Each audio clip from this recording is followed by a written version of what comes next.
अपनी बेटी के मुख से ऐसी साहसी बातें सुनकर शहजादी अल्फिया की आंखें नम हो गईं। उसने अपनी बेटी को गले से लगा लिया और रुंधे हुए गले से कहा, मेरी बहादुर बेटी। उस रात महल में एक आपातकालीन बैठक हुई। बादशाह, राजकुमार अर्जुन, शहजादी अल्फिया, राजकुमारी उर्मिला और सभी मुख्य सेनापति वहां मौजूद थे। हमारे पास समय बहुत कम है, बादशाह ने कहा। वे दुष्ट जल्द ही फिर से हमला करेंगे और इस बार वे और भी भयानक तैयारी के साथ आएंगे। हमें अपनी सेना को और सुदृढ़ करना होगा और महल की सुरक्षा दोगुनी करनी होगी, एक सेनापति ने सुझाव दिया। लेकिन केवल यह काफी नहीं होगा, उर्मिला ने टोकते हुए कहा। उनके पास तांत्रिक शक्तियां हैं, साधारण हथियार उन पर बेअसर साबित होंगे, तो हमें भी कुछ असाधारण चाहिए, अल्फिया ने दृढ़ता से कहा। तभी राजमहल के एक वृद्ध पुजारी आगे आए। उन्होंने कहा, महारानी, मैंने एक प्राचीन कथा सुनी है। इस राज्य के सुदूर उत्तर में एक गुप्त मंदिर है जहां देवी दुर्गा का दिव्य त्रिशूल स्थापित है। वह त्रिशूल किसी भी काले जादू को क्षण भर में भस्म कर सकता है। देवी दुर्गा का त्रिशूल? अल्फिया ने आश्चर्य से पूछा। हाँ,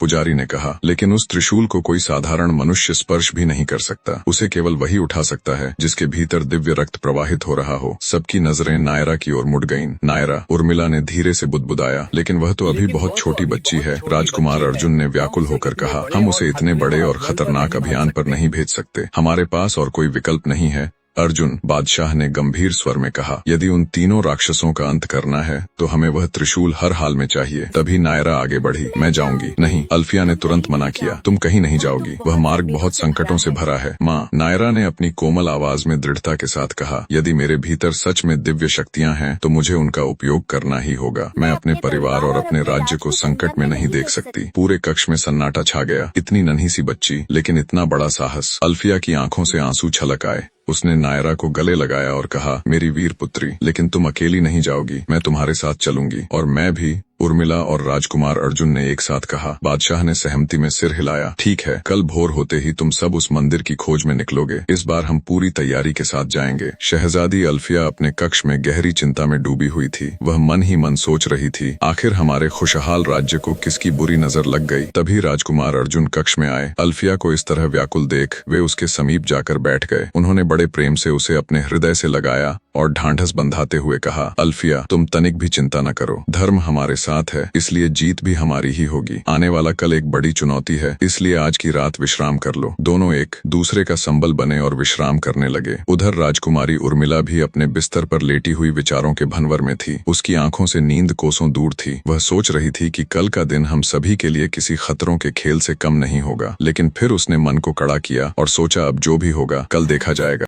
शहजादी अल्फिया अपने पति अर्जुन की बाहों में लिपटी हुई सो तो रही थी, पर उसका मन अशांत था। वह सोच रही थी कि न जाने कल की भोर के बाद उनका जीवन बचेगा भी या नहीं। उधर राजकुमारी उर्मिला भी गहरी चिंताओं के बीच आखिरकार अपने कक्ष में निद्रा के आगोश में समा गई। उस रात नायरा अपने कक्ष में गहरी निद्रा में थी। अचानक उसे एक अलौकिक स्वप्न आया। सपने में वह एक परम पावन स्थान पर थी, जहाँ चारों ओर सुनहरी दिव्य ज्योति फैली हुई थी। तभी उसके सम्मुख साक्षात देवी दुर्गा प्रकट हुईं। माँ, नायरा ने विस्मय से कहा। माता दुर्गा ने ममतामयी मुस्कान के साथ कहा, पुत्री नायरा, भयभीत न हो। तुम मेरे ही अंश से जन्मी हो और तुम्हारे भीतर अनंत शक्तियां निहित हैं। लेकिन माँ, मैं तो केवल एक अबोध बच्ची हूँ। नायरा ने कहा, मैं इतनी बड़ी जिम्मेदारी कैसे निभा पाऊंगी? समय आने पर तुम्हारी शक्तियां स्वयं जागृत हो जाएंगी, माँ ने मधुर स्वर में कहा। परंतु स्मरण रहे, शक्ति के साथ उत्तरदायित्व भी आता है। तुम्हें अपनी शक्तियों का प्रयोग सदैव धर्म और जन कल्याण के लिए करना होगा। मैं वचन देती हूँ माँ। नायरा ने श्रद्धा से सिर झुकाया। देवी दुर्गा ने अपना वरदहस्त नायरा के मस्तक पर रखा। एक दिव्य सुनहरी ज्योति नायरा के शरीर में समा गई। मेरा आशीर्वाद सदा तुम्हारे साथ है पुत्री। अब जाओ और अधर्म का नाश कर अपने राज्य की रक्षा करो। नायरा की आंखें अचानक खुल गईं। वह पसीने से तरबतर थी, लेकिन उसके मन में एक अपूर्व आत्मविश्वास और शरीर में नई ऊर्जा का संचार हो रहा था। उसने अपने नन्हे हाथों को देखा। वे सामान्य थे, पर वह जानती थी कि आवश्यकता पड़ने पर उसकी माँ दुर्गा की दी हुई शक्ति अवश्य जागृत होगी। सुबह की पहली किरण फूटते ही शहजादी अल्फिया, राजकुमारी उर्मिला, राजकुमार अर्जुन और नन्ही नायरा उस प्राचीन मंदिर की यात्रा के लिए पूरी तरह तैयार हो गए। बादशाह ने उनकी सुरक्षा के लिए अपने सबसे पराक्रमी सैनिक उनके साथ भेजे। महल के द्वार पर बादशाह ने सबको आशीर्वाद देते हुए कहा, पुत्री अल्फिया, उर्मिला और मेरी प्यारी नातिन नायरा, तुम सब अत्यंत सावधान रहना। वह मंदिर सदियों पुराना और रहस्यों से भरा है। वहाँ तुम्हारी शक्ति और धैर्य की कई कठिन परीक्षाएं होंगी। पिताजी, आप तनिक भी चिंता न करें, अल्फिया ने आत्मविश्वास से कहा। हम सब एक दूसरे की शक्ति हैं, हम अवश्य सफल होकर लौटेंगे। बादशाह ने नायरा को दुलार से गोद में उठाया और उसके माथे को चूमते हुए कहा, मेरी बहादुर पोती, तुम्हारे नन्हे कंधों पर अब बहुत बड़ी जिम्मेदारी, पर मुझे पूर्ण विश्वास है कि तुम विजयी होगी। मैं आपको निराश नहीं करूंगी। नाना जी, नायरा ने अपनी मासूमियत और दृढ़ता के साथ कहा। सभी अपने अपने घोड़ों पर सवार हुए। नायरा अपनी माँ अल्फिया के साथ घोड़े पर बैठी। प्रस्थान करें। राजकुमार अर्जुन ने आदेश देते हुए कहा, हमें सूर्यास्त से पहले उस मंदिर की सीमा तक पहुंचना होगा। सभी ने अपने घोड़ों को गति दी। बादशाह और पूरे महल के लोग टकटकी लगाए उन्हें तब तक देखते रहे जब तक वे आंखों से ओझल नहीं हो गए। राजकुमारी उर्मिला ने कहा, अरे जीजू, यह जंगल तो बहुत डरावना और खतरनाक लग रहा है। राजकुमार अर्जुन ने मुस्कुराते हुए जवाब दिया, साली साहिबा, संभल कर रहिएगा। हम जहाँ जा रहे हैं वहाँ से वापस लौटना बहुत कठिन है, इसलिए अपना ख्याल रखें। रास्ता लंबा था तो उर्मिला ने सोचा क्यों न थोड़ी हंसी ठिठोली की जाए। तभी शहजादी अल्फिया आगे से बोली, तुम दोनों पीछे क्या खुसुर कर रहे हो? सावधान होकर चलो। उर्मिला शरारत से बोली, हाँ बहन, देखो ना, ये जीजू कब से मुझे परेशान कर रहे हैं। उर्मिला की बात सुनकर अल्फिया ने राजकुमार अर्जुन को डांट लगा दी। अर्जुन बेचारे सोच में पड़ गए।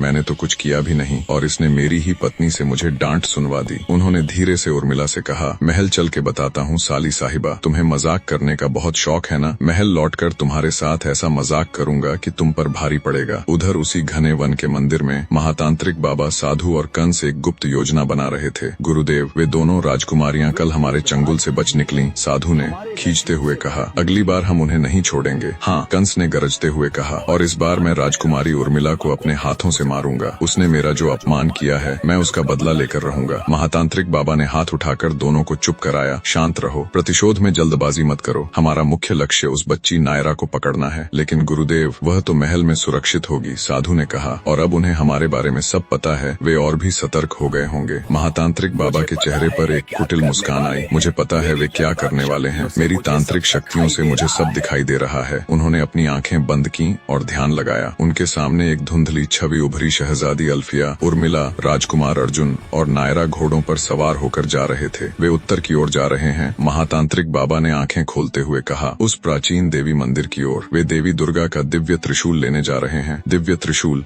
साधु चौंक गया। गुरुदेव, अगर उन्हें वह त्रिशूल मिल गया तो हम सब भस्म हो जाएंगे। महातांत्रिक बाबा ने गंभीर स्वर में कहा, वह त्रिशूल किसी भी काले जादू को जड़ से मिटा सकता है। हम उन्हें किसी भी कीमत पर वहां तक नहीं पहुंचने दे सकते। तो हमें क्या करना होगा? कंस ने पूछा। हम भी उसी मंदिर की ओर प्रस्थान करेंगे, और इस बार नायरा हमारे चंगुल से नहीं बच पाएगी। चलो। तीनों खलनायक काले धुएं में बदल गए और हवा की गति से उत्तर दिशा की ओर उड़ चले।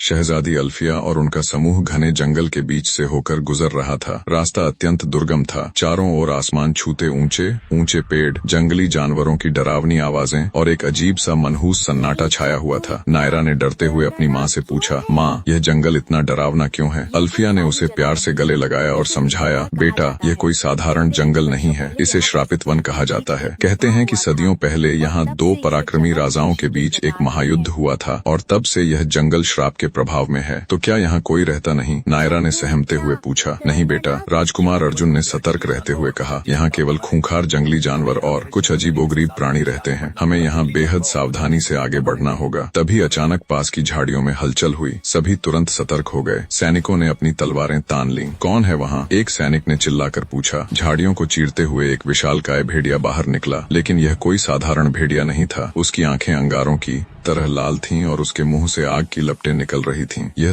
तो अग्नि भेड़िया है। उर्मिला ने चौंकते हुए कहा, ये इस श्रापित जंगल के रक्षक हैं। अग्नि भेड़िया जोर से गुर्राया और उसके मुंह से आग का गोला निकला। सैनिक डरकर पीछे हट गए। राजकुमार अर्जुन ने अपनी तलवार निकालते हुए कहा, सब पीछे हटो, मैं इससे निपटता हूँ। नहीं, अल्फिया ने उन्हें रोकते हुए चिल्लाई, रुकिए, अग्नि भेड़िए को तलवार से नहीं मारा जा सकता। अग्नि को केवल जल ही शांत कर सकता है। लेकिन इस घने जंगल में पानी कहाँ मिलेगा? एक सैनिक ने हताशा में पूछा। तभी उर्मिला को एक युक्ति सूझी। बहन, तुम्हें याद है, तुम्हारे भीतर जल को नियंत्रित करने की सुप्त शक्ति है। तुम कर सकती हो। हाँ, लेकिन मैंने कभी इसका बड़ा प्रयोग नहीं किया। अल्फिया ने संकोच करते हुए कहा। तुम्हें करना होगा बहन, उर्मिला ने हौसला दिया। नायरा और हम सब की सुरक्षा तुम्हारे हाथों में है। अल्फिया ने गहरी सांस ली और अपनी आंखें बंद कर लीं। उसने अपना पूरा ध्यान केंद्रित किया और अपनी सारी आत्मिक शक्ति बटोरी, और फिर उसके हाथों से एक चमकीली नीली आभा फूट पड़ी। वह रोशनी देखते ही देखते एक तीव्र जलधारा में बदल गई। जल की वह शक्तिशाली धारा सीधे अग्नि भेड़िए पर जा गिरी। भेड़िया दर्द से चीखा और पीछे हट गया। उसके शरीर की आग बुझने लगी और वह भाग खड़ा हुआ। यह काम कर रहा है। एक सैनिक ने खुशी से जयकारा लगाया, लेकिन उनकी खुशी ज्यादा देर नहीं टिक सकी। तभी झाड़ियों से सरसराहट हुई और एक साथ 3 और अग्नि भेड़िए निकल आए। वे पहले वाले से भी बड़े और खतरनाक लग रहे थे। यह तो भारी मुसीबत है, उर्मिला ने घबराते हुए कहा। अब क्या होगा? क्या अल्फिया अकेले इतने भेड़ियों का सामना कर पाएगी या नायरा को अपनी शक्ति दिखानी होगी? जानने के लिए बने रहें। राधे राधे।